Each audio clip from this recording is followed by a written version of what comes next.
2월 20일 이 시각 주요 뉴스입니다. 한국투자증권은 올해 코스피 목표치를 7,250으로 2차 상향했으며 상반기 상승과 하반기 횡보를 전망했습니다. 엔비디아는 오픈AI와의 투자 계획을 변경해 단순 지분 투자로 전환하는 합의를 마쳤다고 밝혔습니다. 코스피가 인공지능 산업 발전과 이에 따른 반도체 기업들의 실적 개선으로 최근 5년간 누적 수익률이 미국 주요 증시를 뛰어넘었습니다. 재정경제부는 초역 신경제 추진단을 출범해 새 정부 핵심 프로젝트를 총괄하며 현장 밀착 지원에 나섰습니다.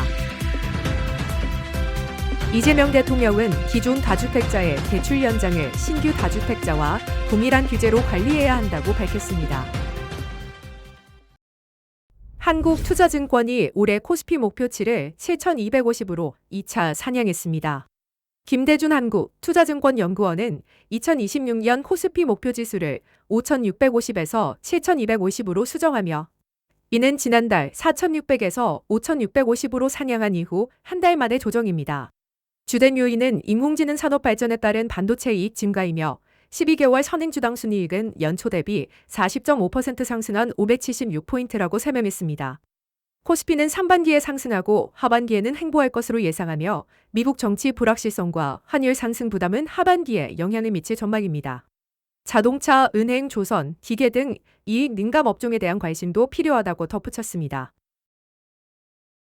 엔비디아와 챗GPT 개발사 오픈AI가 지난해 합의했던 1조 달러 규모의 단연도 투자 파트너십을 취소하고 300억 달러를 단순 지분 투자하는 방식으로 선회했습니다.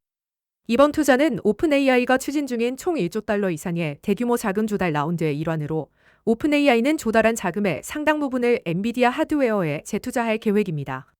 양사는 기존 투자 계획이 순환 구조로 인한 시장 거품 우려와 AI 섹터 투자자 불안으로 인해 변경됐으며 이번 단순 투자 방식은 컴퓨팅 용량 구축에 집중될 전망입니다. 오픈AI는 소프트뱅크, 아마존 등과도 투자 논의를 진행하고 있으며 연간 환산 매출이 200억 달러를 돌파해 매출 성장세를 유지하고 있습니다. 코스피가 인공지능 산업 발전과 이에 따른 반도체 기업들의 실적 개선으로 최근 5년간 누적 수익률이 미국 주요 증시를 뛰어넘었습니다.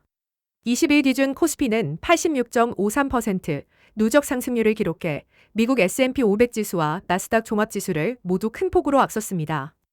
이러한 상승세는 기업들의 배당 확대와 주주 환원 정책 영향도 함께 작용한 결과입니다. 증권가에서는 올해 코스피 목표치를 대폭 상향 조정하며 반도체 중심의 랠리가 계속될 것으로 전망했습니다.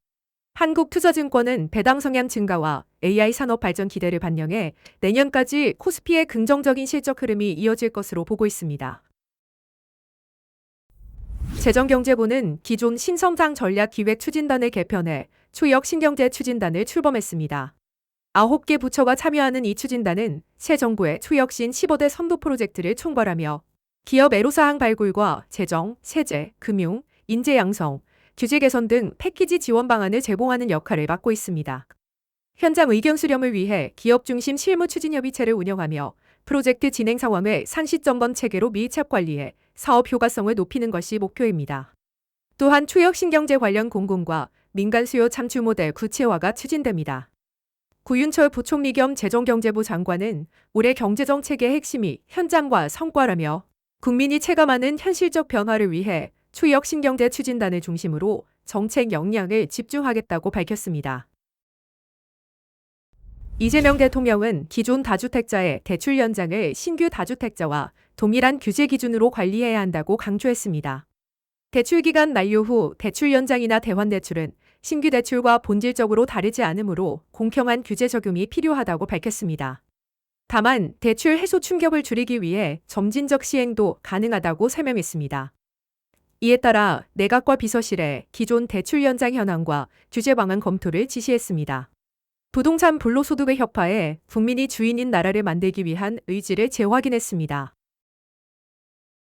글로벌 증시 변동성이 높아지고 있는 가운데 월가는 필수 소비재인 통신주에 대한 투자 견해를 긍정적으로 상향했습니다. 다이와 캐피털 마켓츠의 조나단 키스 애널리스트는 미국의 대표적 이동통신사인 버라이즌 커뮤니케이션스와 T-모바일에 대해 각각 매수와 시장 수익률 상회 등급으로 평가했습니다. 버라이즌은 올해 20% 가까이 주가가 급등했으며 안정적인 배당 인상 이력이 강점으로 작용하고 있습니다. T모바일은 주가 조정에도 불구하고 성장세를 유지할 것으로 전망됩니다. 키스 애널리스트는 통신산업의 안정성과 예측 가능한 재무 성과가 투자자들의 안전한 피난처 역할을 한다고 분석했습니다. 코스닥 상장지수 펀드로 개인 투자자의 자금 유입이 지속되면서 코스닥 150 종목의 주가가 크게 상승하고 있습니다. 그러나 이 같은 상승세는 기업의 실제 실적과 동떨어진 현상으로 일부 증권사들은 주요 종목에 대해 투자 의견을 하향 조정하는 등 투자 경고음을 울리고 있습니다. 다만 정부의 코스닥 시장 활성화 정책과 대기자금의 소외 공포감으로 인한 수급 효과는 당분간 계속될 것으로 전망됩니다.